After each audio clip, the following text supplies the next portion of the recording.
रूपम साग्रजातम सह गण रघुनाथ अन्वितं तं सजीवं साद्वैतं सावधूतं परिजनसहितं कृष्ण चैतन्य देवं श्रीराधा कृष्ण पादान सह गण ललिता श्री विशाखान्वितांश्च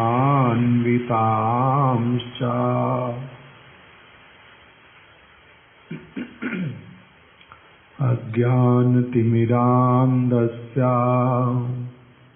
ज्ञानाञ्जनशलाकया चक्षुरुन्मीलितं येन तस्मै श्रीगुरुवे नमः। वाञ्छाकल्पतरुभ्यश्च कृपा सिन्धुभ्य एव च पतितानां पावनेभ्यो वैष्णवेभ्यो नमो नमः। नमो भक्ति विनोदाय सच्चिद आनंद नामिने गौर शक्ति स्वरूपाय रूपानुग वरायते। श्री कृष्ण चैतन्य प्रभु नित्यानंद श्री अद्वैत गदाधर शिवासादि गौर भक्त वृंद। हरे कृष्णा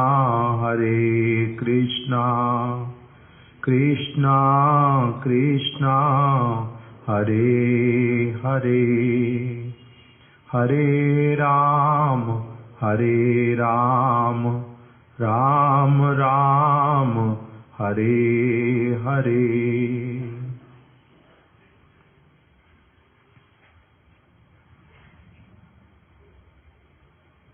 कल हम लोगों ने श्री शिक्षा अष्टक का जो प्रथम श्लोक उसको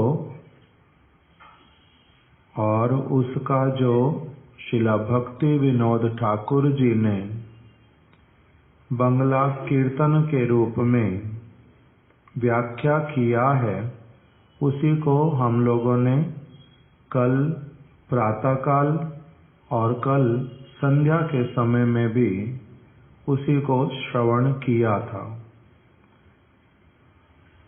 जो ये शिक्षा अष्टक के श्लोक शिला श्रीमन महाप्रभु के मुख से उच्चारित शिला रूप गोस्वामी पाद जी के द्वारा लिखित अथवा संकलित और फिर शिला कृष्णदास कविराज गोस्वामी जी ने श्री चैतन्य चरितामृत के अंतर्गत भी इन सभी 8 श्लोकों का जो एक संक्षिप्त भाष्य वो भी उन्होंने प्रदान किया है। उसके बाद में फिर शिला भक्ति विनोद ठाकुर जी का एक तो कीर्तन के रूप में उसका व्याख्या और दूसरा उन्होंने संस्कृत भाषा में इसी श्लोक का जो टीका संबोधन भाष्य उस भाष्य को भी उन्होंने रचना किया है। अर्थात हमारे जो पूर्व आचार्य गुरुवर्ग, उन्होंने इस शिक्षा अष्टकम के जो वचन उनको बहुत अधिक गुरुत्व प्रदान करके उनका पुनः पुनः व्याख्या किया है। श्री भजन रहस्य के अंतर्गत भी श्रीला भक्ति विनोद ठाकुर जी ने इन 8 श्लोकों का वहाँ पर भी वर्णन किया है, उसका भी वर्णन वहाँ पर भी किया। इस महामंत्र के अंतर्गत जो महामंत्र है उसमें क्या है, 8 युगल हैं। हरे कृष्ण कृष्ण कृष्ण हरे हरे, हरे राम राम राम हरे हरे। ये जो 8 युगल, अर्थात पहला युगल क्या है, हरे कृष्णा। दूसरा युगल हरे कृष्णा। तीसरा युगल कृष्ण कृष्ण। चौथा युगल हरे हरे। पांचवा युगल हरे राम। छठा युगल हरे राम। सातवां युगल राम राम और 8वां युगल हरे हरे। इस प्रकार से ये 8 युगल हैं, अर्थात 8 जोड़े। उसी को श्रीला भक्ति विनोद ठाकुर जी ने भजन रहस्य के अंतर्गत 8 याम के साथ में जोड़ा है। 8 याम अष्टकालीय लीला, उस सब के साथ में इसका वर्णन किया है।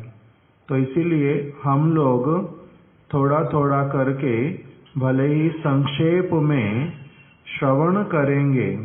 ये जो कविराज गोस्वामी जी ने व्याख्या किया, फिर श्रीला भक्ति विनोद ठाकुर जी ने शिक्षा अष्टक के संबोधन भाष्य में और फिर भजन रहस्य के अंतर्गत भी, तो इसको हम लोग एक एक करके भले ही एक ही श्लोक का हो कुछ दिनों तक ठीक से उसको श्रवण करने का प्रयास करेंगे।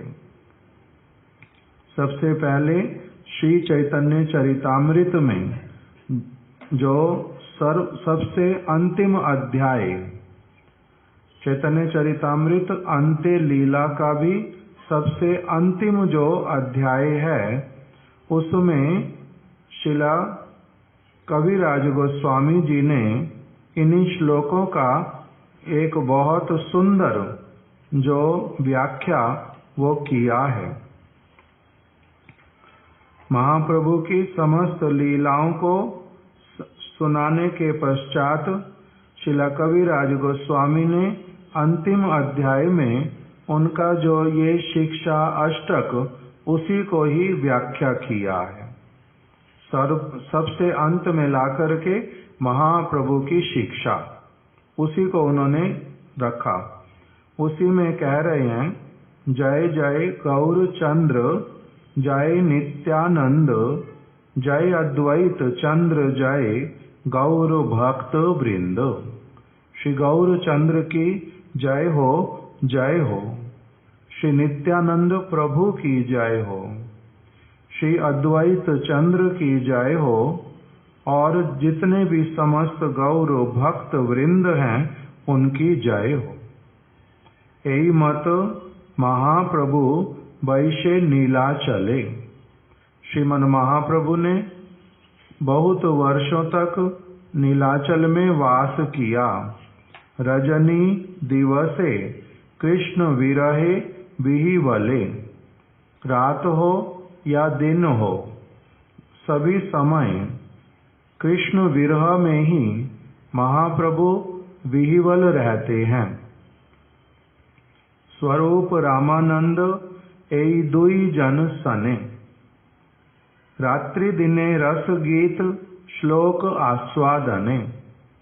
दिन रात उनके साथ में दो जो उनके परम अंतरंग भक्त श्रीला स्वरूप दामोदर गोस्वामी और श्री राय रामानंद प्रभु वो दोनों उनके साथ में ही रहते हैं और दिन रात रस गीत श्लोके आस्वादने जो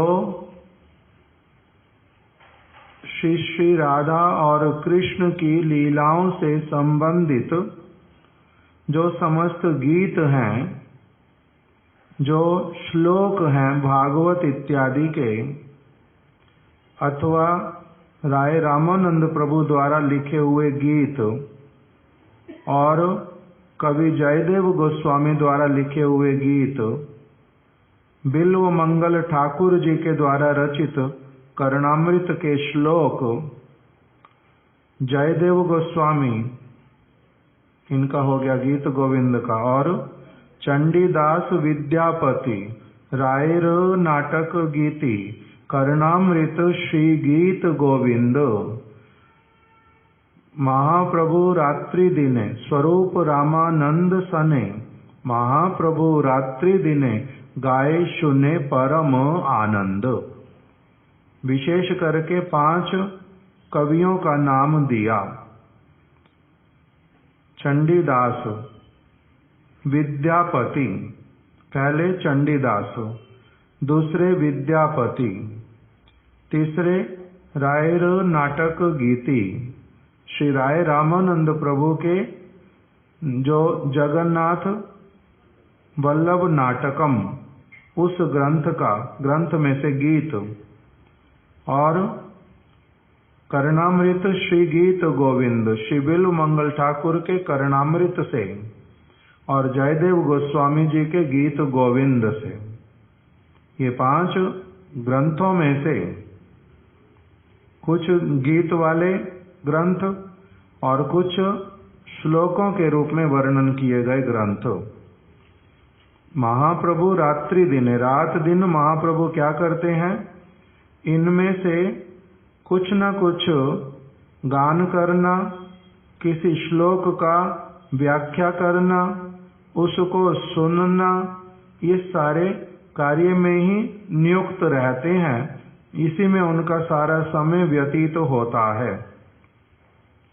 रात्रि दिने रस गीत श्लोक आस्वादने, इसी प्रकार से इसमें जो आस्वादन वो क्या होता है, साधारण व्यक्ति इसमें क्या रस है, क्या आनंद है, क्यों इसमें समय लगाना है, पुनः पुनः क्यों उन वस्तुओं को विस्तार से सुनना और समझना है, इसमें क्या आनंद आता है, वो नहीं समझ पाते।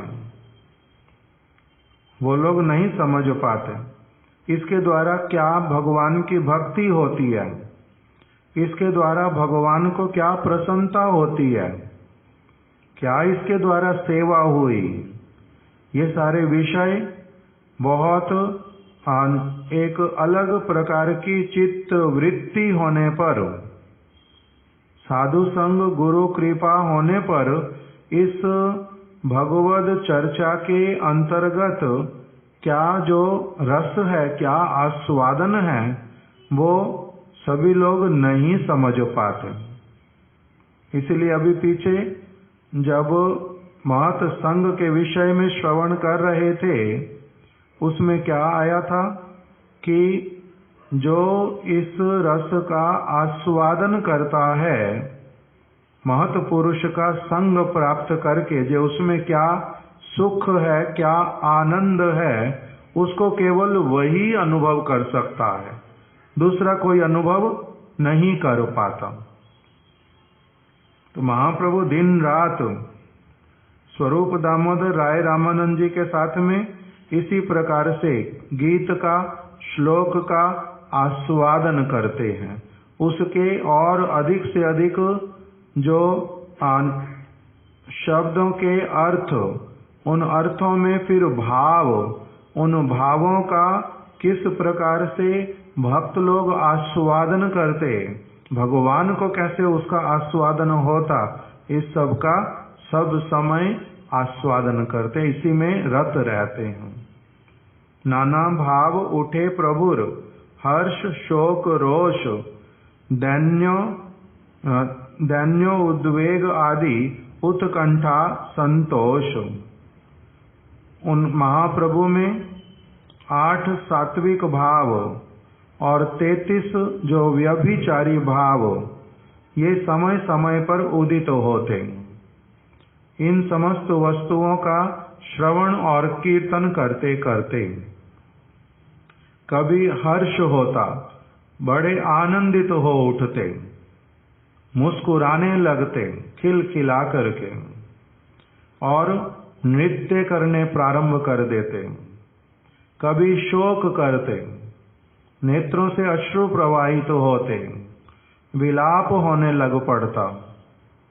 कभी रोष अर्थात कृष्ण के प्रति, उनके किसी क्रिया के प्रति, किसी भक्त ने उनका ठीक से सेवा नहीं किया, उसको सुन करके रोष उत्पन्न हो जाता, फिर रोषमय वचन बोलते। दैन्य उद्वेग आदि, कभी एकदम से दैन्य आ जाता हृदय में, मुझे भी क्या कभी कृष्ण दर्शन देंगे, क्या कृष्ण का मुझे भी कभी वचन माधुरी श्रवण करने का सौभाग्य मिलेगा। इस प्रकार से मेरे में कृष्ण का संबंध जो है उसका गंध मात्र भी नहीं है। इस प्रकार की भावनाएं उदित होती। कभी उद्वेग आदि, मन बड़ा उद्विग्न हो जाता, क्या करूं क्या नहीं करूं, कहाँ जाऊं कहाँ नहीं जाऊं, किसके साथ बैठूं, किसके पास पूछूं कुछ, उस प्रकार का अवस्था हो जाता। कहाँ जाऊं, कहाँ करूं, क्या करना चाहिए, क्या कहाँ जाना चाहिए, किससे वार्तालाप करनी चाहिए, कौन मुझे कृष्ण के दर्शन करा देगा, कौन मुझे उनसे मिला देगा, ऐसे वाला उद्वेग का अवस्था आ जाता। उत्कंठा संतोष, कभी कभी एकदम से उत्कंठित हो उठते कि बस अभी तो ये वस्तु प्राप्त करके ही रहना। कभी एकदम से संतुष्ट।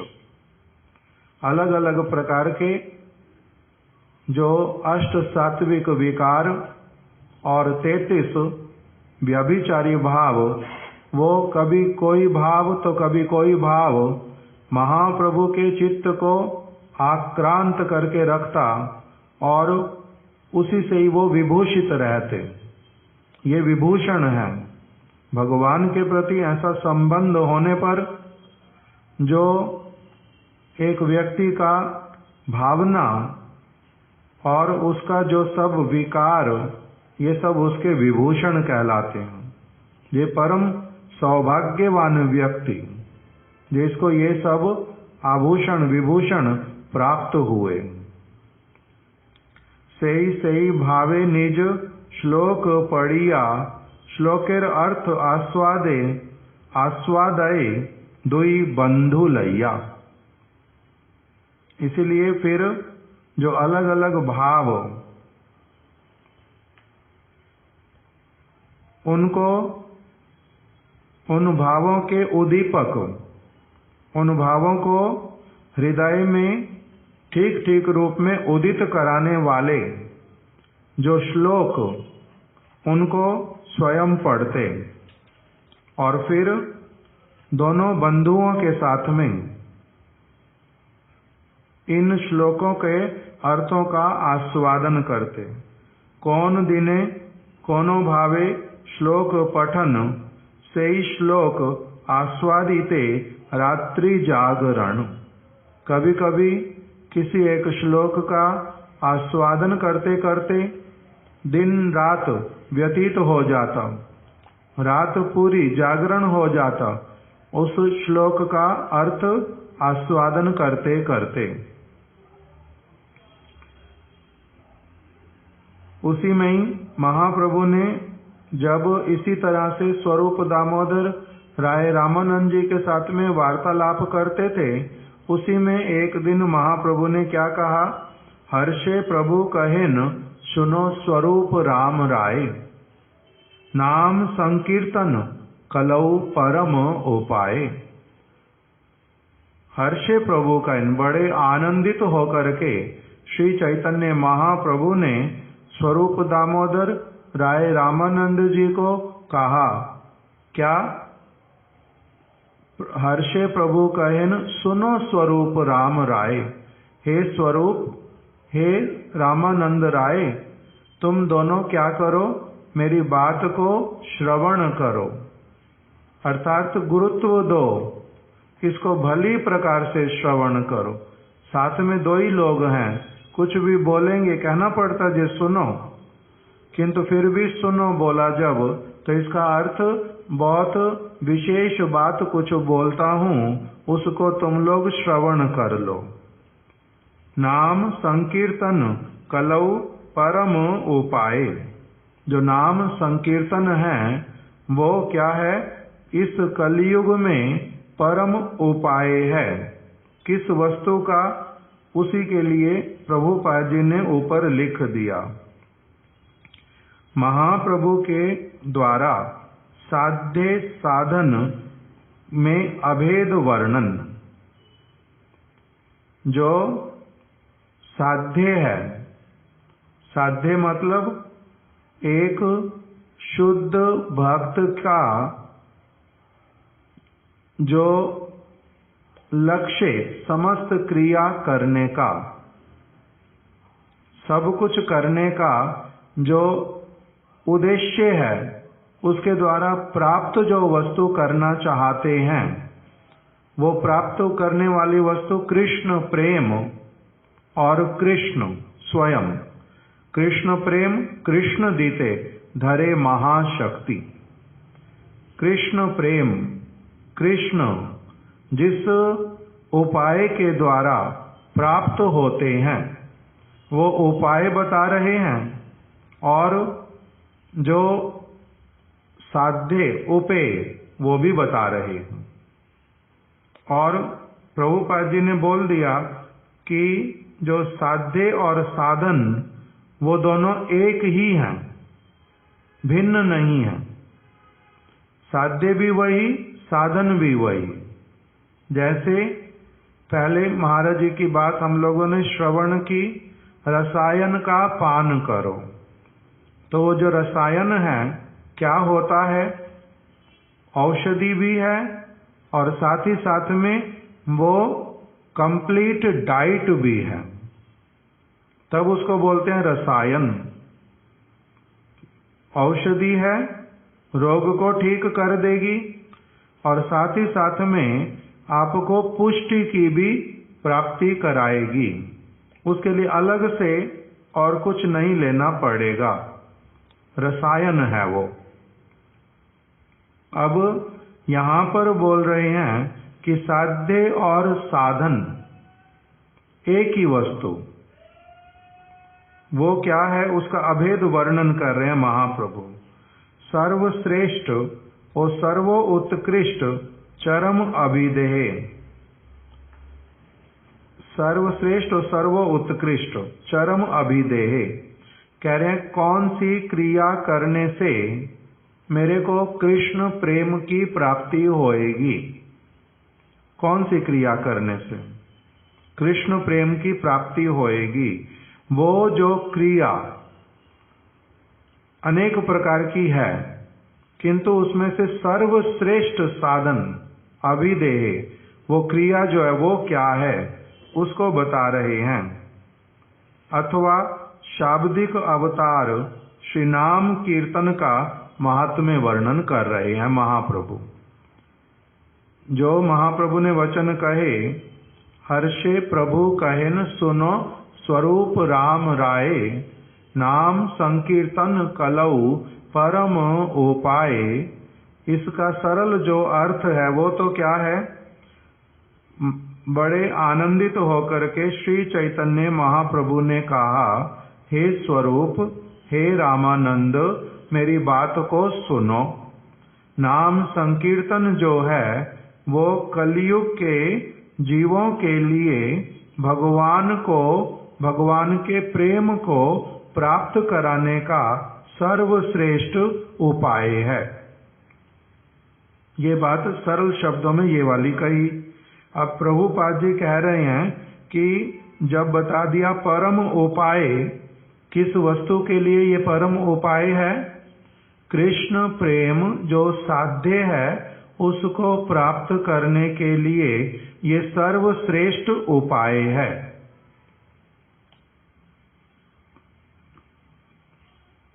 नाम संकीर्तन, ये क्या हो गया? नाम संकीर्तन साधन हो गया, अर्थात अभिदेय। नाम संकीर्तन साधन हो गया, अभिदेय हो गया। और उसमें दूसरा क्या कह रहे हैं प्रभुपाद जी कि ये शाब्दिक अवतार जो नाम संकीर्तन है, नाम कीर्तन है, इसके महात्म्य का वर्णन किया महाप्रभु ने। इसका महात्म्य क्या बतला दिया कि ये परम उपाय है नाम संकीर्तन। किस वस्तु के लिए? भगवान के प्रेम को, भगवान को प्राप्त कराने का सबसे श्रेष्ठ उपाय है। इसके द्वारा नाम कीर्तन का महात्म्य वर्णन कर दिया। और तीसरा क्या कहा कि साध्य और साधन ये दोनों ही क्या हैं? यही नाम संकीर्तन ही साध्य है, यही नाम संकीर्तन ही साधन है। साध्य का मतलब कि इस नाम ये नाम संकीर्तन जो है मेरी जिह्वा पर उदित हो जाए, मैं सेवो उन्मुख हो जाऊं, राधा और कृष्ण मुझे अपनी सेवा में स्वीकार कर लें। तो साध्य क्या हो गया? राधा कृष्ण सेवा में स्वीकार करें, राधा कृष्ण मुझ पर कृपा करें, मैं उनको पुकारूं और वो साथ साथ में सेवा ग्रहण करें। ये तो हो गया साध्य। और उसका साधन भी क्या है? वही वाला ही, अभी उन्हीं को ही पुकारो, उन्हीं का ही नाम ग्रहण करो, और वही क्या करेंगे? तुम्हारे को अपने पास में ले जाएंगे अथवा वही तुम्हारे पास में आ जाएंगे। तो इससे साध्य और साधन दोनों को ही क्या कह दिया? एक ही बात। तीन प्रकार से बता दिया प्रभुपाद जी ने। हर्षे प्रभु कहेन सुनो स्वरूप राम राय, नाम संकीर्तन कलौ परम उपाय। फिर उसके बाद में महाप्रभु ने कहा संकीर्तन यज्ञ कलौ कृष्ण आराधन। कृष्ण की जो आराधना होती है इस कलयुग में वो किस प्रकार से होती है? संकीर्तन यज्ञ, संकीर्तन रूपी यज्ञ के द्वारा। संकीर्तन रूपी यज्ञ के द्वारा ही कलयुग में श्री कृष्ण की आराधना होती है। सेई तो सुमेधा पाए कृष्ण चरण। और जो भी व्यक्ति इस संकीर्तन यज्ञ के द्वारा कृष्ण की आराधना करता है वही सबसे अधिक सुमेधा, बहुत अच्छी प्रकार की बुद्धि वाला है। सही तो सुमेधा पाए कृष्ण चरण, उसको भगवान कृष्ण के चरण कमलों की प्राप्ति होती है। वही एकमात्र सुबुद्धिमान है जो क्या करता है? कृष्ण कीर्तन करता है। कृष्ण कीर्तनकारी ही एकमात्र सुबुद्धिमान है। ये कौन उपदेश कर रहे हैं? श्री चैतन्य महाप्रभु जो स्वयं ब्रजेंद्र नंदन कृष्ण है, भगवान है, वही यही बात बोल रहे हैं। फिर उन्होंने श्रीमद्भागवत को प्रमाण शिरोमणि स्वीकार करते हुए भागवत के एक श्लोक को सुनाया स्वरूप दामोदर राय रामानंद जी को। कृष्णा वर्णम त्विषा ह कृष्णा सांगोपांग अस्त्र पार्षदम यज्ञै संकीर्तन प्रायैर यजंती ही सुमेधसा। अर्थात जो संकीर्तन रूपी यज्ञ के द्वारा भगवान श्री कृष्ण का आराधना करता है वही क्या है? सुमेधा, सुबुद्धिमान। फिर महाप्रभु ने कहा, शुद्ध नाम यदि कोई किसी की जिह्वा पर उदित हो जाए, उस शुद्ध नाम का जो फल है वो क्या है? निश्रेयस और कृष्ण प्रेम उदय। नाम संकीर्तने है सर्व अनर्थ नाश।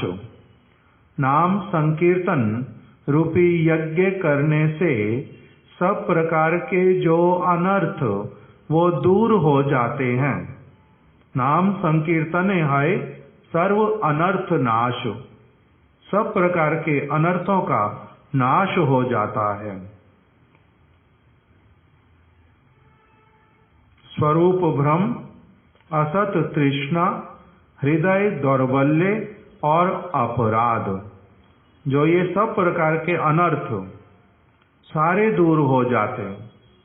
स्वरूप भ्रम चला जाता, असत तृष्णाएं नष्ट हो जाती, हृदय की दुर्बलता नष्ट हो जाती, बल आ जाता उसमें बहुत, अपराध चले जाते, भगवान का कृपा दृष्टि हृदय एकदम से भक्त के निकट में पहुंच जाता, अनर्थ सारे चले जाते। नाम संकीर्तन है सर्व अनर्थ नाश। अर्थ नाम की वस्तु पूर्ण रूप में प्रकटित हो जाती और अनर्थ पूरी तरह से दूर हो जाते। सूर्य उदित हो जाता, अंधकार पूरा चला जाता। शुद्ध वायु हृदय में प्रवेश करती और दुर्गंध युक्त समस्त वस्तुएं वहां से अपनी आप से चली जाती। नाम संकीर्तन है सर्व अनर्थ नाश। सर्व शुभोदय, सब प्रकार के शुभ जो हैं उनका उदय होता है। और कृष्ण प्रेमेर उल्लास, कृष्ण प्रेमेर उल्लास, कृष्ण के प्रति जो प्रेम वो एकदम से इतना प्रबल होकर के उमड़ता है कि उसका कोई सीमा निर्धारित नहीं किया जा सकता। कृष्ण प्रेमेर उल्लास। यहाँ तक बतला करके श्रीमन महाप्रभु ने फिर उनको सुनाया, चेतो दर्पण मार्जनम, भव महादावा अग्नि निर्वापणम, श्रेया कैरव चंद्रिका वितरणम, विद्या वधु जीवनम, आनंदम्बुदि वर्धनम, प्रतिपदम पूर्णामृत आस्वादनम, सर्वात्म स्नापनम परम विजयते श्री कृष्ण संकीर्तनम। इसके ऊपर प्रभुपाद जी ने लिख दिया, श्री मुख निश्रित श्री शिक्षा अष्टक। श्री मुख निश्रित अर्थात श्री चैतन्य महाप्रभु के मुख से निकले हुए वचन। श्री शिक्षा अष्टक, शिक्षाएं प्रदान की इस अष्टक के अंतर्गत।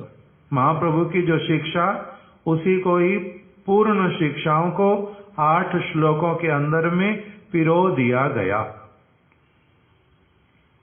अथवा वहां पर ब्रैकेट में लिख दिया, अथवा श्री भागवत निर्यास। ये जो 8 श्लोक ये श्रीमद् भागवतम का भी सार है। श्रीमद् भागवत का भी सार 8 श्लोकों में। फिर उसमें सबसे पहले बतलाया कि ये जो श्लोक, इसमें चेतो दर्पण मार्जन में केवल नाम का फल बता रहे हो ऐसा नहीं, उसमें लिख दिया नामाभास और नामेर फल।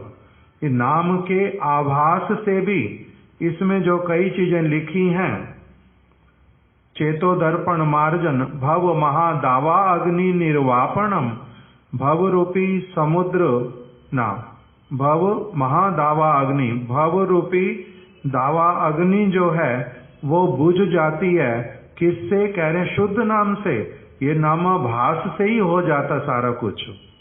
तो इसीलिए प्रभुपाद जी ने ऊपर लिख दिया कि इस श्लोक के अंतर्गत नाम का जो फल दिखलाया जा रहा है वो शुद्ध नाम से होगा वो नहीं, नामाभास से भी बहुत सारी वस्तुएं हो जाती हैं। इसलिए बोल दिया नामाभास ओ नामेर फल। इसलिए इस श्लोक का अब जो शिला कविराज गोस्वामी ने अर्थ किया, हम पहले उसको श्रवण कर रहे हैं। इसलिए अभी तक ये सारी भूमिका सुनी। कविराज गोस्वामी अर्थ कर रहे हैं श्लोकार्थ व्याख्या। संकीर्तन हईते पाप संसार नाशन। जो एक व्यक्ति श्री कृष्ण संकीर्तन को अत्यधिक आदर श्रद्धा पूर्वक अपना कोई पूर्व संस्कार होने के कारण या फिर साधु संग प्राप्त होने के कारण इसी जन्म का कोई कृत्य जैसे भी क्यों ना हो, यदि उसके भीतर में श्रद्धा उत्पन्न होती नाम संकीर्तन के प्रति, वो किसी भी रूप में नाम संकीर्तन के साथ में जुड़ जाता तो उसका क्या होना प्रारंभ होता है? संकीर्तन हईते पाप संसार नाशन। संकीर्तन के द्वारा उसका जो पाप संसार उसका नाश होना प्रारंभ होता है। पाप संसार क्या होता है? पाप संसार उसका नाश होता है, अर्थात किसी भी प्रकार का ऐसा कार्य जो कि किसी भी प्राणी को असुविधा में डालेगा, वो सब कुछ एक व्यक्ति के जीवन से पूरी तरह से चला जाता है। ऐसे वाली कोई भी क्रिया अब वो नहीं करता जिससे उसका जो ये संसार में आवागमन बार बार होता रहे, इसका नाश हो जाता है। जन्म मृत्यु जरा व्याधि ये सब क्या है? पापों का फल है। पाप संसार। भगवान के प्रति श्रद्धा ना होना, नित्य वस्तु के प्रति विश्वास ना होना, अज्ञानता रहना, ये पाप है। भगवान की सेवा नहीं करने वाला व्यक्ति, हमने सुना था अभी पीछे महत संघ वाले प्रसंग में कि जो हरि भजन करने के लिए प्रस्तुत नहीं होते वो सभी पापी हैं, पाप करने वाले। इसलिए उनका चित्त इस तरफ नहीं लगता। तो इसलिए यहां पर बोल रहे हैं संकीर्तन हईते पाप संसार नाशन। पाप रूपी संसार का नाश होता है। किसके द्वारा? संकीर्तन के द्वारा। पाप संसार नाशम। चित्त शुद्धि, चित्त की शुद्धि होती है। अभी हमारा चित्त कैसा है? मलिन। किसके द्वारा मलिन है? धर्म अर्थ काम मोक्ष। मोक्ष की बात अधिकांश लोग नहीं जानते। वो धर्म अर्थ काम में ही नियुक्त रहते। इंद्रियों के तर्पण के लिए, अपनी काम वासनाओं को पूर्ण करने के लिए उनका चित्त सब समय क्या है? मलिन। केवल मात्र भौतिक वस्तुओं में लगा हुआ, नित्य वस्तु की ओर नहीं जाने वाला, केवल मात्र अस्थायी वस्तुओं को केंद्र करके सब कुछ बोलना, चालना, खाना, पीना, उठना, बैठना, सब कुछ उसके लिए। इसी का नाम क्या? मलिन चित्त। मेरे को राजा जैसा सारा कुछ मेरे को मिले, मैं इंद्र जैसा बन जाऊं, मैं ब्रह्मा जैसा हो जाऊं, ये सारी की सारी वस्तुएं क्या हैं? चित्त की मलिनता। दास होने पर दास की भावना आती नहीं। कौन सी भावना? मैं प्रभु बनूं। प्रत्येक वस्तु का, इसी का नाम मलिनता। इसलिए नाम संकीर्तन से क्या होता है? चित्त शुद्धि। वस्तुतः चित्त शुद्धि नहीं, कृष्ण भक्ति विनय। चैतन्य चरितामृत में ही कहीं और बता दिया कि आप सब कुछ त्याग दो, चित्त शुद्ध हो जाएगा। कहते नहीं, सारी वस्तुओं को अपने पास में एकत्रित कर लो, चित्त शुद्ध हो जाएगा। नहीं, आप बहुत बड़े व्यक्ति बन गए, आपका झूठ बोलने का, किसी को कष्ट देने का, दूसरों की वस्तु को हड़पने का, ये सारा तुम्हारा स्वभाव चला जाएगा। कहते नहीं जाएगा। बहुत बड़े बड़े व्यक्ति भी ये सारे दोषों में ही लिप्त रहते। जितना बड़ा उतना अधिक उसको जो जितना सुयोग मिलता उस सब का यही कार्य करता है।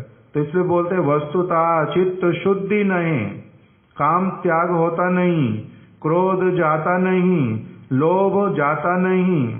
ये सारी वस्तुएं वाल्मीकि ना विश्वामित्र जी का गया नहीं, सौबरी ऋषि का गया नहीं। कितने ही ऐसे उदाहरण एक के बाद एक देते हैं, जो किसी ने कुछ किया, किसी ने कुछ किया, किंतु तब भी चित्त शुद्ध हुआ नहीं। वस्तुतः चित्त शुद्धि नहीं, कृष्ण भक्ति बिने। वास्तविक रूप में भगवान को भगवान जान करके अपने वास्तविक स्वरूप को, जो दासता वाला, उसको नहीं पहचानने तक एक व्यक्ति का चित्त कदापि शुद्ध नहीं हो सकता। इसलिए महाप्रभु कह रहे हैं कि संकीर्तन हईते पाप संसार नाशन।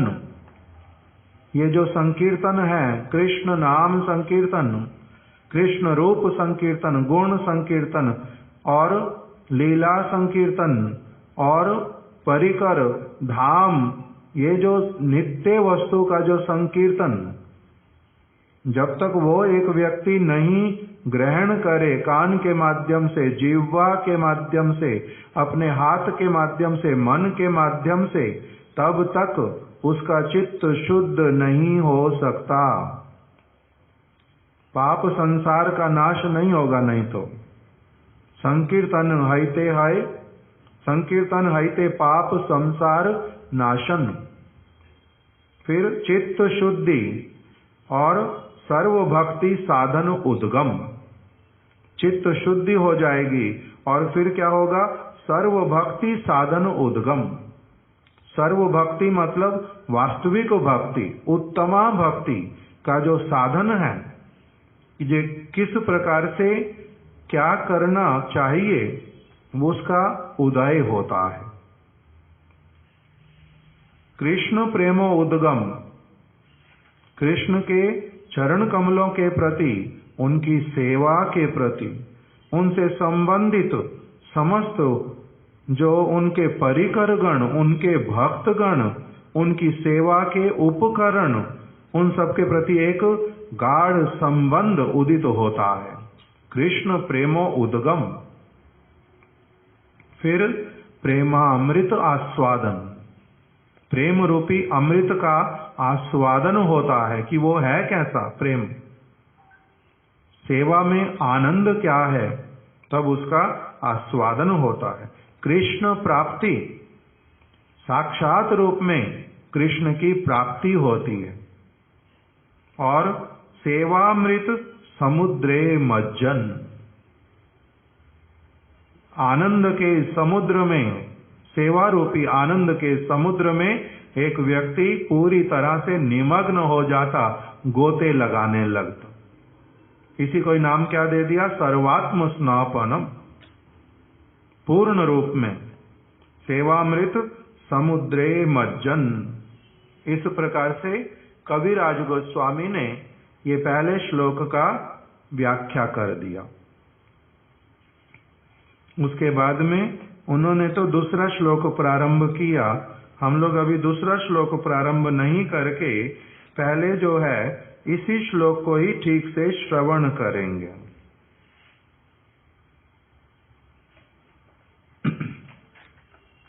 संकीर्तन हईते पाप संसार नाशन, चित्त शुद्धि सर्व भक्ति साधन उद्गम।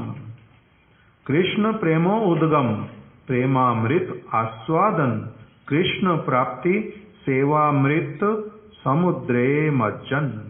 इस प्रकार से ये कविराज गोस्वामी जी वाला अर्थ हुआ।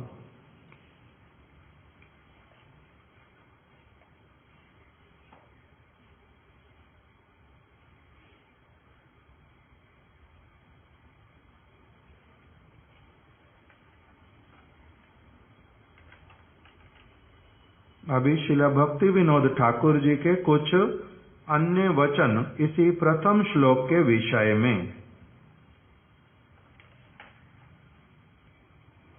शिला भक्ति विनोद ठाकुर जी ने श्री भजन रहस्य के अंतर्गत सबसे पहले जो प्रथम याम प्रारंभ किया, जहाँ पर प्रथम याम साधन निशांत भजन श्रद्धा, उसी में ही पहले तो नाम का महिमा बतलाया कि स्वयं श्री चैतन्य महाप्रभु क्या करते हैं।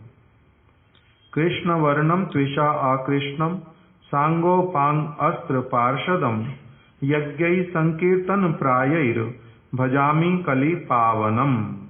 ये प्रथम श्लोक दिया, जिसका अर्थ क्या किया?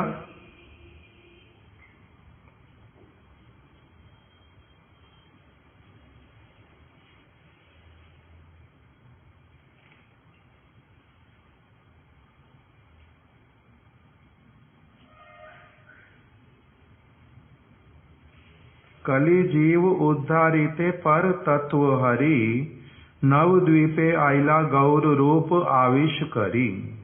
कलियुग के जीवों का उद्धार करने के उद्देश्य से पर तत्व जो हरि हैं, वही नवद्वीप धाम में गौर रूप धारण करके अवतरित हुए। युग धर्म कृष्ण नाम स्मरण कीर्तन, और उन्होंने क्या किया? सांगोपांगे वितरिला दिया प्रेम धन। युग धर्म जो कृष्ण नाम है, उसका स्मरण और कीर्तन उन्होंने स्वयं क्या किया? सांगोपांगे, अपने अंगों के साथ में, स्वयं अपने अंग अपने उप अंग इत्यादि के साथ में मिलकर के सर्वत्र उसका वितरण किया। कैसे? दिया प्रेम धन, साधारण रूप में नहीं बल्कि प्रेम धन प्रदान करके सभी को क्या किया? इन नामों के प्रति उनका प्रेम उत्पन्न करवा करके उनको प्रेरित किया, जे सभी ये नाम संकीर्तन करो। जीवेर सुनित्य धर्म नाम संकीर्तन, अन्य सब धर्म नाम सिद्धिर कारण। जीवेर सुनित्य धर्म, ये जीव का सुनित्य धर्म है। जब जितने मुक्त पुरुष, वो भी सभी क्या करते हैं? ये भगवान के नामों का कीर्तन करते हैं। महत पुरुष गण सब समय के लिए भगवान के ही ये जो कथा नाम गुण इत्यादि का ही महिमा गान करते हैं, आस्वादन करते हैं, श्रवण करते हैं, उसी में ही निमग्न रहते हैं। उसके बाद में उन्होंने कुछ श्लोक उठाए, जिसमें उन्होंने कहा, निजत्वे गौड़ियान जगति परिगृहे प्रभुरिमान, हरे कृष्णे तेवम गणन विधिना कीर्तयत भो। जो स्वयं ही श्री चैतन्य महाप्रभु क्या करते थे? गणना विधि के द्वारा, अर्थात संख्या पूर्वक भगवान के नामों का कीर्तन करते थे, संख्या रख करके स्वयं ही यही करते थे। हरे कृष्णे तेवम गणन विधिना कीर्तयत भो, और प्रतिदिन यही करते थे। इति प्रायो प्रायाम शिक्षाम चरण मधुपेभ्या परिदिशन, और यही महाप्रभु जो है सभी को उपदेश करते थे। ऐसे वाले गौरंग महाप्रभु। क्या लिखा हुआ? जिन्होंने गौड़ीय जनगण को अपना कह करके स्वीकार किया आत्मीय के रूप में कि ये जो गौड़ीय हैं ये कौन है? मेरे आत्मीय अर्थात मेरे अपने हैं, मेरे द्वारा स्वीकृत हैं। और गणन विधि द्वारा अर्थात संख्या पूर्वक हरे कृष्ण महामंत्र कीर्तन साहा स्वीय श्रीचरण कमलेर मधुप भक्तगण के बहुल शिक्षा प्रदान करिया छिलन। महाप्रभु ने क्या किया? जिन जिनको अपने आत्मीय के रूप में अपना कह करके स्वीकार किया, उन सभी को स्वीकार करके उन्होंने सब अपने आचरण के द्वारा संख्या पूर्वक नाम करके महामंत्र का कीर्तन करके अपने जो चरण कमल के अनुरागी व्यक्ति मधुप जो भंवरे उनके चरण कमलों का जो रस आस्वादन करना चाहते हैं, उन भक्तों को उन्होंने बहुल शिक्षा, बहुत सारी शिक्षाएं भी प्रदान की। वही शचीनंदन जो हैं मेरे नयन पथ के समक्ष उपस्थित हो जाएं। इस प्रकार की पहले प्रार्थना किया, फिर आगे बतलाया कि जो यद्यव्यार्च्या हरिम भक्त्या कृते कृते क्रतु शतैरपि फलम प्राप्नोत्या विकलम कलौ गोविंद कीर्तनात्। सत्य युग में भक्ति पूर्वक श्रीहरि का अर्चन और सैकड़ों सैकड़ों यज्ञ आदि के द्वारा जो फल प्राप्त होता था, कलयुग में एकमात्र वो क्या है? कलौ गोविंद कीर्तनात्। भगवान गोविंद के कीर्तन द्वारा ही वो सब कुछ प्राप्त हो जाता है। नामनो अस्या यावती शक्ति पाप निर्हरणे हरे तावत कर्तुम न शक्नोति पातकम पातकी जना।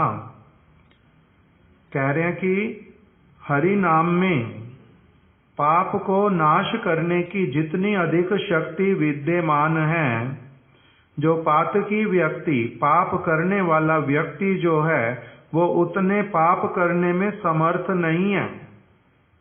सरल भाषा में भी कबीराज गोस्वामी ने बोल दिया, क्या कह करके? एक कृष्ण नाम जतो पाप हरे पापीर साध्य नहीं ततो पाप करे। पापी का इतना साध्य कहाँ? इतने पाप करने का किसमें योग्यता है? जो कर पाए नहीं कर सकता। एक कृष्ण नाम से इतने पाप हरण हो जाते।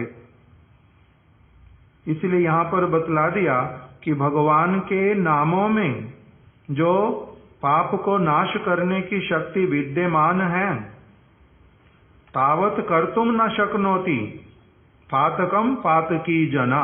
उतने सारे पाप करने का पापी व्यक्ति में सामर्थ्य भी नहीं हो सकता। कोनो प्रायश्चित नहीं नामेर समान। नाम के समान कोई प्रायश्चित नहीं है। किसी से कैसा भी पाप क्यों ना हो पड़ा हो, उस पाप का फल भी भले ही फल उत्पन्न होकर के सामने आ खड़ा हुआ हो, तब भी कह रहे हैं जो प्रायश्चित नाम से बढ़कर के बड़ा प्रायश्चित और कोई नहीं है। महाप्रभु ने भी सुबुद्धि राय जी को बोली थी यही बात। सुबुद्धि राय जी की जाति भ्रष्ट करा दी किसी विधर्मी व्यक्ति ने। अभी ये बड़ा दुखी हैं कि कैसे मेरा जो है इन्होंने मेरे को मेरी जाति को भ्रष्ट कर दिया। जो कार्य मैं जीवन भर कभी नहीं करता था वही मुझको करवा दिया। अब मैं प्रायश्चित क्या करूं शुद्ध होने के लिए, पवित्र होने के लिए? महाप्रभु से जब भेंट हुई तब महाप्रभु ने उनको बता दिया कि सर्व प्रायश्चित जय प्रभुर नाम। महाप्रभु ने बोल दिया भगवान का नाम ही जो है वो सब प्रकार के प्रायश्चितों का शिरमोर है, सबसे बड़ा है। और कुछ नहीं करना, केवल भगवान के नामों का कीर्तन करो हृदय के साथ में। कोनो प्रायश्चित नहीं नामेर समान, अतएव कर्म त्याग करे बुद्धिमान।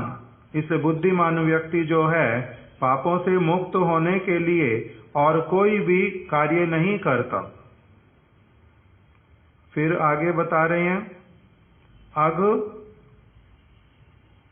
अगश्चित स्मरणम विष्णोर वहवा या सेन साध्यते, ओष्ठ स्पंदन मात्रेण कीर्तनंतु ततो वरम। विष्णुर पाप नाशन स्मरण बहु आयासे साधित है, किंतु ओष्ठ स्पंदन मात्रे जे विष्णुर कीर्तन है ता स्मरण होते श्रेष्ठ। कह रहे भगवान विष्णु का जो स्मरण करना, उनके चरण कमल, उनके गुण, उनका बैठ करके ध्यान करना, स्मरण करना, ये बड़ा कष्टकारी, साधित हो नहीं पाता सहज रूप में। किंतु यदि हो भी जाए तब उसके द्वारा पापों का नाश होता है। बहुत कुछ करने पर, किंतु ओष्ठ स्पंदन मात्रेण, कह रहे होठों का स्पंदन अगर होना प्रारंभ होता है केवल क्या कह के, हरे कृष्ण, ये ओष्ठ स्पंदन मात्रेण, उसी से ही क्या हो जाता है, वो स्मरण की अपेक्षा बहुत श्रेष्ठ, और इसी से ही एक व्यक्ति के पाप नाश होने प्रारंभ होते हैं। इस प्रकार से कह रहे नाम संकीर्तन यदि तुम्हारा शुद्ध भी नहीं हुआ, नामाभास तक भी यदि पहुंचा, तब भी क्या हो जाएगा, तुम्हारा संसार बंधन छिन्न हो जाएगा, संसार के बंधन खुल जाएंगे नामाभास होने पर भी। तपस्याए ध्यान योग कष्ट साध्य है, तपस्या इत्यादि करके ध्यान योग का पालन करके जो वस्तु बड़े कठिनाई से प्राप्त होती है, ओष्ठ स्पंदन मात्रे कीर्तने आश्रय, कीर्तन आश्रय, कीर्तन का आश्रय ओष्ठ स्पंदन मात्र से ही हो जाता, और किसी वस्तु की आवश्यकता नहीं। श्रीला सनातन गोस्वामी जी ने बृहद भागवतामृत के अंतर्गत बतला दिया, जे कथा सुनने के लिए भी क्या होता है, कुछ वस्तु की आवश्यकता। ये श्रोता शुद्ध होना चाहिए, श्रोता शुद्ध हो तभी मैं क्या करूंगा, कथा श्रवण करूंगा। नहीं मिलेगा तो क्या करूं, उसमें भी कुछ कष्ट है। फिर जो मैं भगवान का अर्चन करूंगा, उसके लिए सामग्री एकत्रित करने में भी क्या चाहिए, कुछ न कुछ समय चाहिए, धन चाहिए, उसके लिए प्रयास करना पड़ेगा, कुछ न कुछ करना पड़ेगा। धाम में जाऊंगा, उसके लिए भी कुछ करना पड़ेगा। कहते हर एक चीज ऐसी है जो भगवान से संबंधित, उसमें कुछ न कुछ आपको तब भी करना पड़ेगा। किंतु जितना अधिक नाम संकीर्तन सहज, ऐसा और कुछ भी नहीं है। इसमें आपको करना क्या है, वक्ता की भी इसमें अपेक्षा नहीं, इसमें धन की अपेक्षा नहीं, समय की अपेक्षा नहीं, शुद्ध वस्तुओं का मिलना नहीं मिलना उसकी अपेक्षा नहीं। कह रहे अपने आप से केवल क्या, ओष्ठ स्पंदन मात्रेण, किसी वस्तु की अपेक्षा नहीं। कह रहे इसीलिए नाम संकीर्तन जो है ये क्या है, सर्वोपरि कलयुग के जीवों के लिए। ये कुछ मत करनो, कोई और चीज नहीं करनी।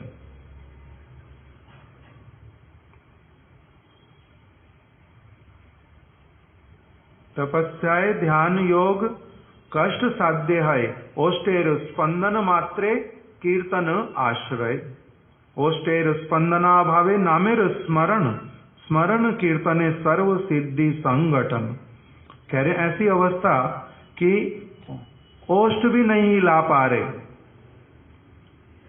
उसी समय भी अगर मन के भीतर में भी ये आता कि मैं नाम करना चाहता हूं, उसी से ही क्या हो जाता है, सर्व सिद्धि संगठन, उसी के द्वारा भी भगवत प्राप्ति हो जाती है। भगवत प्राप्ति हो जाती है। अर्चन अपेक्षा नामेर स्मरण कीर्तन अति श्रेष्ठ बलि शास्त्रे करिला स्थापन। अर्चन की अपेक्षा भगवान का जो नाम स्मरण कीर्तन, ये जो है सभी शास्त्रों ने पुनः पुनः यही बात कही, अति श्रेष्ठ, ये सबसे श्रेष्ठ साधन है। जो महाप्रभु ने कहा नाम संकीर्तन कलौ परम उपाय, महाप्रभु ने यही कहा, नाम संकीर्तन। फिर आगे बोल दिया येनो जन्म शतई पूर्वम वासुदेवम समर्चिता तन्मुखे हरिनामानि सदा तिष्ठन्ति भारता। जिन्होंने शत शत मतलब सैकड़ों सैकड़ों पूर्व जन्मों में सम्यक रूप से संपूर्ण रूप से भगवान वासुदेव का अर्चन किया है, ताहर मुखे तन मुखे, उसी के मुख में ही हरि नामानी, जो भगवान का नाम, श्री हरि का नाम, सदा तिष्ठन्ति भारत, सब समय उसके जीवा पर ये भगवान का नाम रहता है। जिसने क्या किया है, सैकड़ों सैकड़ों जन्मों तक पहले भगवान का अर्चन पूजन इत्यादि किया है, उसकी जीवा पर अब क्या उदित होता है, भगवान का नाम सब समय के लिए। इसी यहीं पर ही भक्ति विनोद ठाकुर जी ने बतलाना प्रारंभ किया। हरे कृष्ण 16 नाम अष्ट युग है। जो ये हरे कृष्ण महामंत्र, इसमें क्या है, 16 नाम है। 16 नाम मतलब 8 नाम कृष्ण के, 8 नाम श्रीमती राधा रानी के। हरे कृष्ण 16 नाम अष्ट युग है। ये 16 नाम है और 8 युगल कहलाते हैं। 8 युग है जो हमने पहले सुन लिया। हरे कृष्ण 16 नाम अष्ट युग है। अष्ट युग अर्थे अष्ट श्लोक प्रभु कहे। ये 8 युगल जो हैं, इसी में से एक एक युगल के लिए एक एक श्लोक महाप्रभु ने कहा है, इसीलिए उसको क्या बोलते हैं, शिक्षा अष्टक। 8 श्लोक महाप्रभु ने जो शिक्षा अष्टक के बोले, वो एक एक जो युगल है इस महामंत्र के अंतर्गत, उसी का महाप्रभु ने व्याख्या किया है।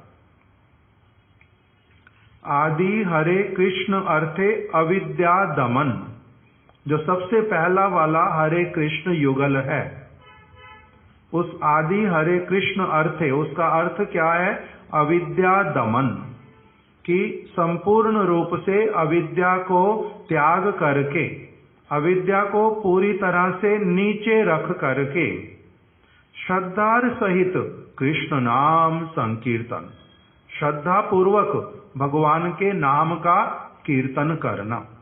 इसलिए सबसे पहले जो नाम दिया, जो किस में आएगा, आदौ श्रद्धा, उस आदौ श्रद्धा के अंतर्गत इसको लिया। श्रद्धार सहित कृष्ण नाम संकीर्तन, आदौ श्रद्धा, सबसे पहले इस भगवान जो हैं वो कृष्ण हैं, वो अपनी शक्ति के साथ में सब समय युक्त हैं। श्रीमती राधा रानी उनकी स्वरूप शक्ति है, आह्लादिनी शक्ति है। ये पूर्ण रूप में जो साधु संग होने पर, महत पुरुष की कृपा होने पर, जब इस शास्त्र की वाणियों के ऊपर पूर्ण रूप में एक व्यक्ति का श्रद्धा स्थापित होता है, वही क्या है, परात्पर तत्व है, वही सबके नियंता हैं, वही सबके पालन करने वाले, वही सबकी रक्षा करने वाले, वही सबको सबसे अधिक मेरे घनिष्ठ, वही उनसे ही मेरा नित्य संबंध, वही वास्तविक रूप में मेरे सब प्रकार से हिताकांक्षी।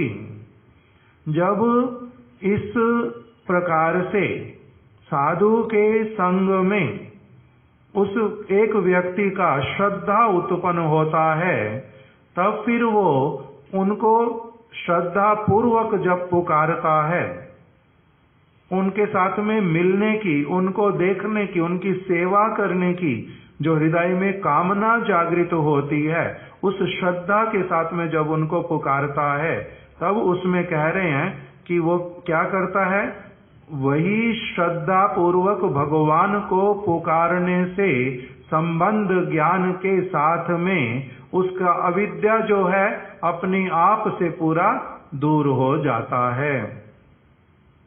आदि हरे कृष्ण अर्थे अविद्या दमन, श्रद्धार सहित कृष्ण नाम संकीर्तन। आर हरे कृष्ण नाम कृष्ण सर्व शक्ति। फिर क्या बोलते हैं, पहले हरे कृष्णा फिर हरे कृष्णा। जो दूसरा वाला हरे कृष्ण युगल है वो क्या कह रहे हैं, उसका क्या अर्थ है, आर हरे कृष्ण नाम कृष्ण सर्व शक्ति। साधु संगे नाम आश्रय भजन अनुरक्ति। दूसरे वाले हरे कृष्ण युगल से क्या होता है कि इसी युगल नाम में ही सारी की सारी भगवान की शक्ति निहित है, इसी में सब कुछ है। और तब एक व्यक्ति क्या करता है, साधु संगे नाम आश्रय भजन अनुरक्ति। उसका अधिक से अधिक जो सब समय के लिए, जे मैं भले ही एकांत में क्यों नहीं हूं किंतु साधु संग के बिना नहीं रहूंगा।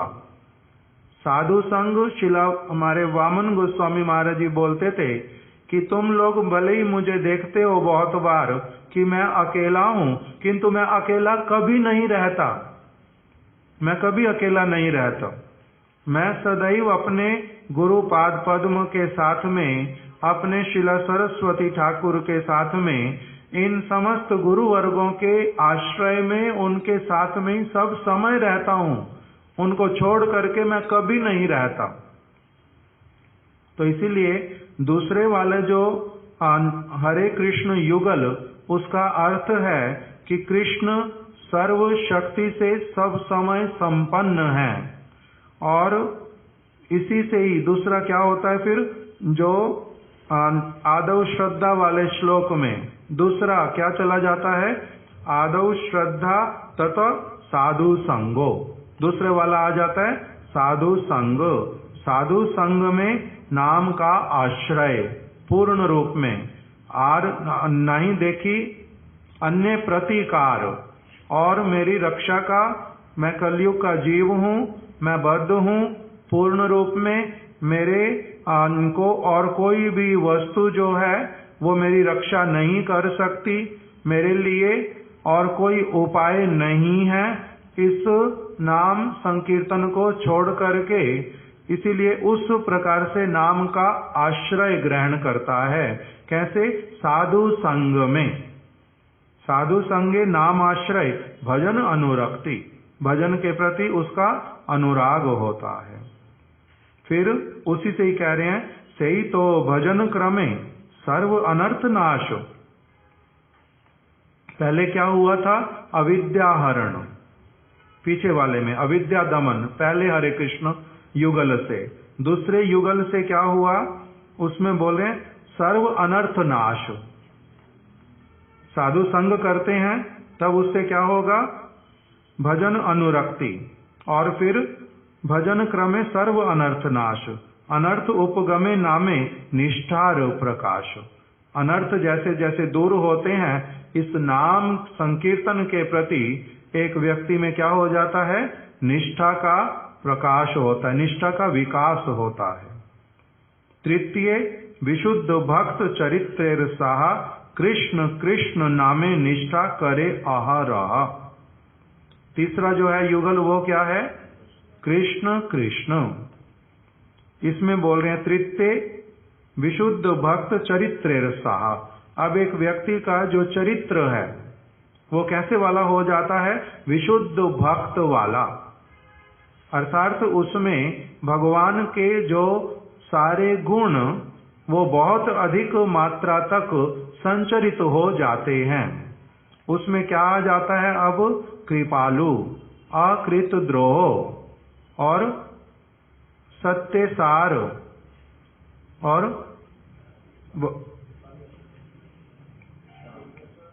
निर्दोष, बदान्य, ऐसे करके 26 गुण बतलाए भागवत में कपिल देव ने माता देवहूति को।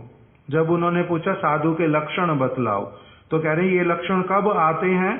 जब तीसरा वाला युगल कृष्ण कृष्ण साधु संग हुआ, पहले अविद्या का दमन हुआ, फिर सर्व अनर्थ नाश हुए, उसके साथ में अभी क्या हो जाता है, फिर निष्ठा का विकास हो गया।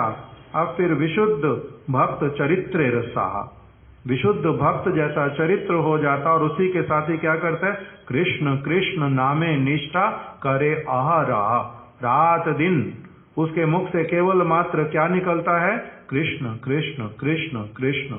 इस प्रकार से कृष्ण कृष्ण नामे निष्ठा करे अहरह। चतुर्थे अहेतु की भक्ति उदीपन, रुचि सहा हरे हरे नाम संकीर्तन। चौथा युगल जो है वो क्या है, हरे हरे।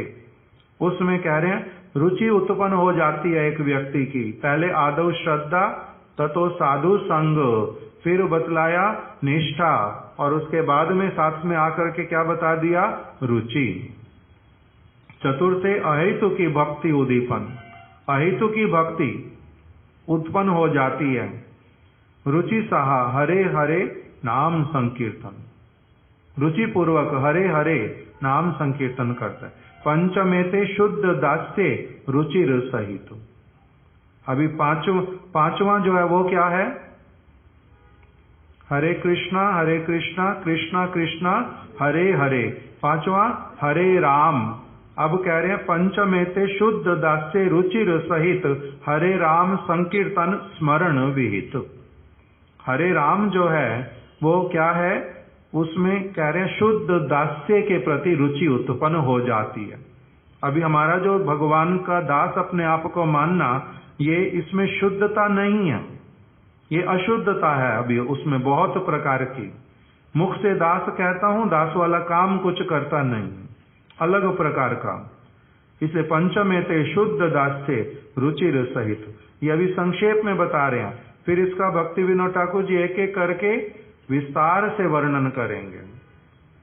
षष्ठे भावा अंकुरे हरे रामेति कीर्तन।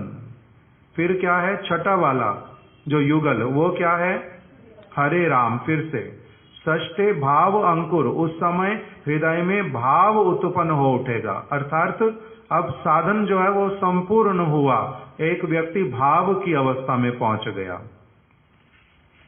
षष्ठे भावा अंकुरे हरे रामेति कीर्तन। संसारे अरुचि कृष्णे रुचि समर्पण। संसार के प्रति पूर्ण रूप में अरुचि आ गई, एक मुहूर्त के लिए भी उसमें कुछ नहीं अच्छा लगता। कृष्णे रुचि समर्पण, पूर्ण रूप में कृष्ण के प्रति रुचि उत्पन्न हो गई। सप्तमे मधुर आसक्ति राधा पदाश्रय। सातवां क्या है, हरे राम राम राम। वो जो राम राम है, सप्तमे मधुर आसक्ति राधा पदाश्रय विप्रलंबे राम राम नामेरो उदय।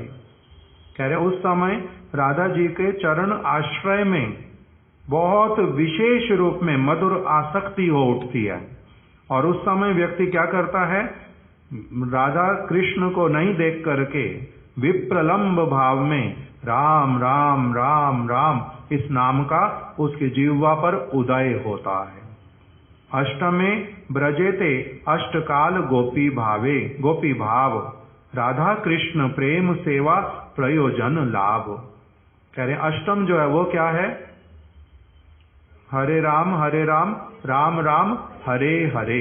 जो अष्टम हरे हरे युगल है वो क्या है, अष्टमे ब्रजेते अष्टकाल गोपी भाव। अभी गोपी भाव में 8 कालों में ही अर्थात 24 घंटे ही वो क्या करता है, राधा कृष्ण प्रेम सेवा, जो वो उसका प्रयोजन था उसकी उसको प्राप्ति हो जाती है, और वो अपने गोपी भाव के द्वारा ही राधा कृष्ण की प्रेम पूर्वक सेवा कर पाता है। ये कह करके उन्होंने क्या लिख दिया, आदौ श्रद्धा ततो साधु संगो अथ भजन क्रिया ततो अनर्थ निवृत्ति स्यात् ततो निष्ठा रुचिस्तथा अथासक्ति तथा ततो भावस्तथा प्रेमाभ्युदंचति साधका नाम अयम प्रेमणा प्रादुर्भावे भवेत क्रमा। कह रहे हैं कि प्रेम के उदित होने का जो है यही क्रम है। भगवान श्री कृष्ण के प्रति उनके समस्त परिकरगण धाम इत्यादि सब वस्तुओं के प्रति जो प्रेम का उदय होता है वो इसी क्रम से होता है। इस क्रम के अतिरिक्त कभी भी नहीं होता, कभी नहीं होता। ये प्रेम को प्राप्त कराने का एक सिद्ध क्रम है, अर्थात वास्तविक क्रम। प्रथमे श्रद्धा, सबसे पहले श्रद्धा उत्पन्न होती है, फिर तत्परे श्रद्धा होइते साधु संग, श्रद्धा से साधु संग। पहले वाला जो साधु संग होता वो कैसे होता? अनायास, जैसे कैसे हो गया, उन्होंने अपने आप दे दिया, किसी भी तरह से हुआ। किंतु ये जो श्रद्धा यहाँ पर जो क्रम बतला रहे हैं, पहले श्रद्धा, उसके बाद में श्रद्धा से साधु संग, श्रद्धा पूर्वक साधु संग, फिर अतः पर साधु संग से भजन क्रिया में नियुक्ति। साधु संग से पहले भी कोई कोई व्यक्ति भजन करते रहते अपना अलग अलग प्रकार का, किंतु वो क्रम में अंतर नहीं आता, क्रम के अंतर्गत नहीं आता, वो अलग प्रकार का क्रिया, उसके द्वारा प्रेम उत्पन्न नहीं हो सकता। जो साधु संग से जो भजन क्रिया सीखते हैं किस प्रकार से करना, उसके द्वारा फिर क्या होता है? अनर्थ निवृत्ति। चौथा, अतः पर निष्ठा, फिर उसके बाद रुचि, फिर उसके बाद आसक्ति। यहां तक जो ये क्रम है ये किसका है? साधन भक्ति का। कहां तक? आसक्ति तक। फिर क्या होता है आसक्ति के बाद में? उसके बाद भाव। जो ये भाव है ये क्या है? भाव भक्ति। पहले वाला साधन भक्ति तक, फिर भाव भक्ति, और तद अनंतर प्रेम। भाव के बाद में फिर नौवां जो बताया वो क्या है? प्रेम। साधन दिगिर, साधक दिगिर, प्रेमो उदय, यही क्रम। साधकों के लिए प्रेम के उदय होने का यही क्रम है। आज यहीं तक रख देते हैं। अभी हम लोग इसको संध्या में और आगे श्रवण करेंगे। श्री शिक्षा अष्टक की जय, श्री चैतन्य चरितामृत की जय, श्री भजन रहस्य की जय।